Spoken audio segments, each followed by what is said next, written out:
सभी का Unacademy Avengers में मैं बहुत स्वागत करता हूं और एक अमेजिंग सीरीज आने वाली है बच्चे। ये है 8 मिनट रैपिड रिवीजन जिसमें सबसे पहले आने वाला है रैशनल नंबर्स। तो चलिए फटाफट से बिना समय को वेस्ट करते हुए इसको स्टार्ट करते हैं और जानते हैं रैशनल नंबर्स के बारे में। बट सबसे पहले कहानी हुई नेचुरल नंबर से स्टार्ट। बच्चे ये वो नंबर्स होते हैं जिनको हम काउंटिंग के लिए यूज करते हैं 1 2 3 4 एंड सो ऑन। तो ये हो गए नेचुरल नंबर्स। बट जैसे ही मैंने यहां पे जीरो को ऐड कर दिया, सबसे आगे लगा दिया जीरो, तो ये बन चुके हैं बच्चे होल नंबर्स। तो नेचुरल नंबर्स आपको क्लियर है, आपको होल नंबर्स क्लियर है। बट अब आया इंटीजर्स। इंटीजर्स बच्चे क्या होता है? इंटीजर्स होता है हमारे पास, अगर मैं यहां पर जीरो से पीछे नेगेटिव नेचुरल नंबर्स लिख दूंगा -1 -2 एंड सो ऑन बच्चे, तो ये हो गए हमारे पास इंटीजर्स। लेकिन रैशनल नंबर क्या होगा बच्चे? एक ऐसा नंबर जो कि p/q के फॉर्म में होगा जिसमें q की वैल्यू बच्चे जीरो के बराबर नहीं होगी, यानी कि डिनोमिनेटर में नीचे जीरो पॉसिबल नहीं होगा। ये हो जाएगा रैशनल नंबर्स और p और q बच्चे होंगे इंटीजर्स। ये फर्क होता है रैशनल नंबर्स में और फ्रैक्शंस में। तो कमेंट सेक्शन में जाके जरूर बताइएगा कि रैशनल नंबर और फ्रैक्शंस में आखिरकार फर्क होता कितना है या फिर क्या फर्क होता है। अब इक्विवेलेंट रैशनल नंबर्स क्या होते हैं? ऐसे रैशनल नंबर जो देखने में बराबर होते हैं, यानी कि हम सेम नंबर से मल्टीप्लाई कर सकते हैं या फिर सेम नंबर से डिवाइड भी कर सकते हैं इनको। तो इक्विवेलेंट रैशनल नंबर्स आएंगे, जैसे कि यहां पे मैंने 2 से मल्टीप्लाई कर दिया तो यहां पे आ गया 2/4। फिर मैंने मान लीजिए यहां पे 3 से मल्टीप्लाई कर दिया तो 3/6। तो ये सारे इसके इक्विवेलेंट रैशनल नंबर्स होते हैं।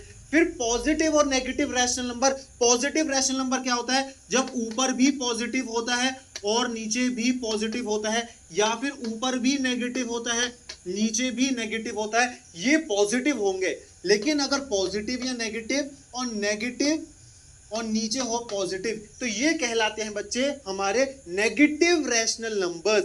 अब ऐसा क्यों होता है इसको मैं आपको आगे और डिटेल में बताऊंगा। कुछ एग्जांपल्स ले लेते हैं पॉजिटिव का। 2/3 या फिर -2/3 या फिर माइनस, ये हो गया नेगेटिव, -2/3 या फिर 2/-3, ये बच्चे हमारे नेगेटिव के एग्जांपल्स हो चुके हैं। लेकिन स्टैंडर्ड फॉर्म हम किस तरीके से लिखेंगे? तो स्टैंडर्ड फॉर्म के लिए याद रखना बच्चे, डिनोमिनेटर में नीचे नेगेटिव साइन नहीं होना चाहिए, नेगेटिव साइन ऊपर ही होगा। दूसरा चीज बच्चे, न्यूमरेटर में और डिनोमिनेटर में नीचे कुछ भी कॉमन नहीं होना चाहिए। न्यूमरेटर और डिनोमिनेटर में कोई भी कॉमन नंबर नहीं होगा एक्सेप्ट 1। तो अगर मैं यहां पे कहता हूं 4/-8, तो इसका स्टैंडर्ड फॉर्म बच्चे क्या होगा? ये माइनस साइन ऊपर चला जाएगा, सो -4/8। अब कॉमन क्या है दोनों में? आप सभी देख सकते हैं कि 4 यहां पे दोनों में कॉमन है, सो 4 को मैं रिमूव कर दूंगा, सो -1/2 ये मेरी आंखों के सामने आ चुका है।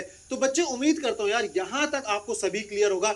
लेकिन अगर मुझे कंपेयर करना पड़े तो मैं कंपेयर किस तरीके से करूंगा? अगर डिनोमिनेटर सेम है, अगर डिनोमिनेटर आपका सेम है तो जिसका न्यूमरेटर बड़ा होगा बच्चे वो बड़ा हो जाएगा। और अगर डिनोमिनेटर सेम नहीं है तो डिनोमिनेटर सेम बनाओ बच्चे, उनका डिनोमिनेटर सेम बना दो, फिर उसको कंपेयर कर दो। अब डिनोमिनेटर सेम कैसे बनाओगे? एलसीएम लेके, मान लो 1/2 और 2/3, यहां पे बच्चे इसको 3 से मल्टीप्लाई कर दो और यहां पे बच्चे इसको 2 से मल्टीप्लाई करके आप कंपेयर कर सकते हो। लेकिन अगर न्यूमरेटर सेम हो, अगर न्यूमरेटर सेम हो तो जिसका डिनोमिनेटर बच्चे छोटा होगा वो बड़ा हो जाएगा। अब यहां पे आप देखो बच्चे, इनके बीच में मुझे 5 रैशनल नंबर्स इंसर्ट करने हैं, तो मैं किस तरीके से करूंगा? फाइंड करूंगा 5 रैशनल नंबर्स बिटवीन देम। तो बच्चे एक सिंपल सा तरीका है, मेरे पास यहाँ पे 2/5 है, 7/8 है, इनका डिनोमिनेटर सेम करो। तो 8 मैंने यहां पर मल्टीप्लाई कर दिया और 5 बच्चे मैंने यहां पर मल्टीप्लाई कर देना है। सिंपल डिनोमिनेटर मेरा सेम हो जाएगा 40/16 और यहां पे हो जाएगा 35/40। तो 16/40 और 35/40। अब मुझे 5 चाहिए तो इनके बीच में मैं इजीली 5 निकाल सकता हूं, बट अगर 16 और 35 के बीच में ज्यादा गैप ना हो हो, तो आप लोग क्या करेंगे बच्चे, उस केस में आपको कुछ भी नहीं करना है, इनको ऊपर नीचे जीरो लगा देना है और यहां पर भी जीरो लगा देना है, तो और गैप इनके बीच में इंक्रीज हो जाएगा। बहुत ही सिंपल टेक्निक है। उम्मीद करता हूं यहां तक आपको बिल्कुल क्लियर होगा। अब जैसे ही मैं आगे बढ़ता हूं, इसको रैशनल नंबर, ये जो रैशनल नंबर, इसको नंबर लाइन पे कैसे रिप्रेजेंट करें, यहां पे है बच्चे देखो 5, तो हम 5 पार्ट्स करने वाले हैं। ये रहा 0, नेगेटिव की तरफ बढ़ो बच्चे, 1/5, -2/5, -3/5, -4/5 और -5/5। तो बच्चे ये आपके सामने आ चुका है, -3/5 बच्चे मेरा करेक्ट आंसर हो जाएगा। तो ये नंबर लाइन का रिप्रेजेंटेशन भी आपको अब बिल्कुल क्लियर हो चुका होगा। अब कुछ प्रॉपर्टीज आपके सामने आ चुके हैं बच्चे। क्लोजर प्रॉपर्टी देखो बच्चे, ये हमारा एडिशन भी फॉलो करता है, सब्ट्रैक्शन भी फॉलो करता है, मल्टीप्लिकेशन भी फॉलो करता है, डिवीजन नहीं करता है।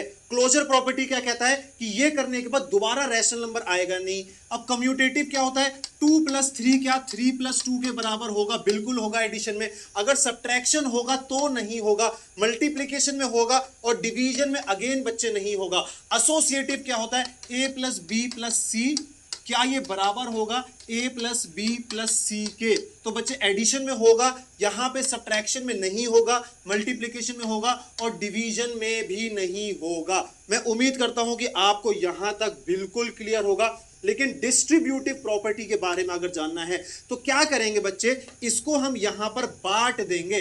तो a/b यहां पे बट जाएगा, मल्टीप्लाई हो जाएगा c/d से। इसी तरीके से a/b यहां पे मल्टीप्लाई हो जाएगा e/f से, और यहां पर प्लस साइन आ जाएगा जो कि बीच का साइन है। सिमिलरली आप लिख सकते हैं, यहां पे माइनस साइन आने वाला है और ये भी यहां पर आ जाएगा। तो मैं उम्मीद करता हूं यार कि आपको ये बिल्कुल क्लियर होगा। लेकिन कुछ प्रॉपर्टीज एक बार जान लेते हैं। अगर आपने एक बार 0 से किसी भी नंबर को मल्टीप्लाई कर दिया तो क्या होता है, 0 से मल्टीप्लाई करने पे वो नंबर बिल्कुल खत्म हो जाता है। लेकिन अगर 0 से मैं डिवाइड करूंगा बच्चे तो ये नॉट डिफाइंड होता है, और 0 अगर किसी भी नंबर से खुद डिवाइड होता है तो 0 आ जाता है।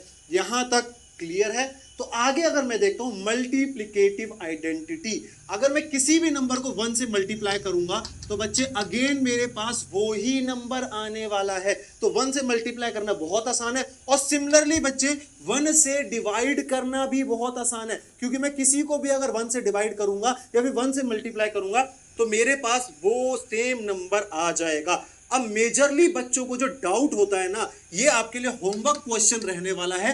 कमेंट सेक्शन में आंसर दीजिएगा कि एक वर्ड प्रॉब्लम को आप कैसे सॉल्व करेंगे। So from a 11 metre long rope, बच्चे 11 मीटर की लंबी रस्सी थी जिसमें से हमने 2 पीसेस थे।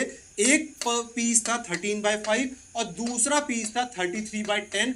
ये हमने रिमूव कर दिया, इसमें से इन दोनों को रिमूव कर दिया तो बचा हुआ कितना हिस्सा होगा। अगर बच्चे मैंने इन दोनों को रिमूव कर दिया तो इन दोनों को मिला के इसमें से सब्ट्रैक्ट कर देंगे, और इसका आंसर कमेंट सेक्शन में आप सभी बच्चे देने वाले हैं। तो बच्चे फटाफट से 8 मिनट के आसपास हमने पूरा चैप्टर खत्म कर दिया है, और पूरी उम्मीद करता हूं कि ये रैपिड रिवीजन आपको बिल्कुल मजा आएगा। अपने सभी दोस्तों में फैला दो कि यार यहां पे रैपिड रिवीजन होने वाला है। तो बच्चे bye bye and take care.